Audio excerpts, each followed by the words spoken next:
கிணத்துக்கடவு சட்டமன்ற தொகுதி அதிமுக வேட்பாளர் தாமோதரன், திமுக வேட்பாளர் சபரி கார்த்திகேயன், நாம் தமிழர் கட்சியின் சார்பில் பானுபிரியா, தமிழக வெற்றி கழகத்தின் சார்பில் விக்னேஷ்.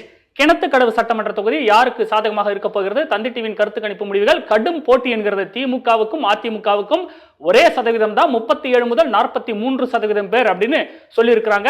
மாலை மலர் முடிவுகளின்படி 67% அதிமுகவுக்கு சென்று இருக்கின்றது. பெரிய வித்தியாசம் இருக்கே சார். தந்தி டிவியின் கருத்து கணிப்பு முடிவுகள் கடும் போட்டி, மாலை மலர் முடிவுகளின்படி 67% வந்து அதிமுக.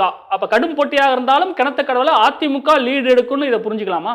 இந்த சீட்டு வந்து கடந்த 25 வருஷமா அதிமுக வசம் தான் இருக்கு. 2001 இருந்து தொடர்ந்து அவங்க தான் ஜெயிச்சிட்டு இருக்காங்க. அப்ப கடும் போட்டின்னு தந்தி டிவி சொல்லுது. அது அவங்க வாக்கு வித்தியாசம் அவங்க வந்ததை வச்சு அவங்க சொல்லியிருக்காங்க. பட் நம்ம சொல்றது வந்து ஹிஸ்டாரிக்கல் பெர்ஸ்பெக்டிவா சொல்றோம். ஸோ இது வந்து கடந்த 11 சட்டமன்ற தேர்தலில் 9 தடவை வந்து அதிமுக ஜெயிச்சிருக்கு. 89லையும் 96லையும் திமுக ஜெயிச்சிருக்கு. 2001 தொடர்ந்து இந்த இது வந்து நான் சொன்ன மாதிரி அவங்க தான் வச்சுருக்காங்க. இப்போ சிட்டிங் எம்எல்ஏ தாமோதரனை தான் வந்து அவங்க களமாடுறாங்க. ஸோ இவர் வந்து 2001, 2006, 2011 வந்து அவர் இருந்தார். நடுவில் வந்து 2016 வந்து எட்டுமடை சண்முகங்கிற மாதிரி அவரும் ஜெயிச்சார். இப்போ திருப்பி 2021 திருப்பி தாமோதரனே கண்டெஸ்ட் பண்ணுறாரு.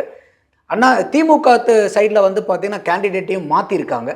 ஸோ நம்ம ஹிஸ்டாரிக்கல் பெர்ஸ்பெக்டிவ் வச்சு பார்க்கும்போது ஒரு 2 பேர்த்துக்கு நடுவில் டஃப் ஃபைட்டுங்கிறது வந்து வாக்கு சதவீத அடிப்படையில் வச்சா கூட மோர் லீனிங் டுவர்ட்ஸ் ஏடிஎம்கேன்னு பார்க்குறோம்.